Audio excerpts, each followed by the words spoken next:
Every day, our actions leave a mark on the environment.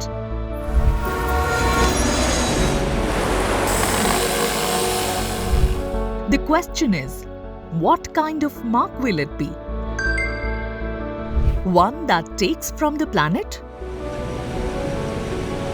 Or one that gives back?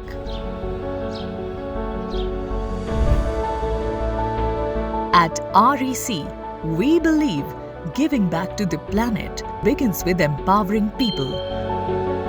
Through the REC CSR arm, we have distributed more than 1.5 lakh solar lanterns, installed 6,000 plus solar streetlights, electrified 1,400 plus households through mini-grids, upgraded educational institutions with multiple megawatt solar power capacity installations.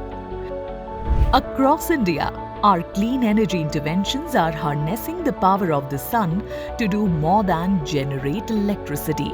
They are lighting up lives, creating new possibilities, and helping build a brighter, more sustainable future for communities.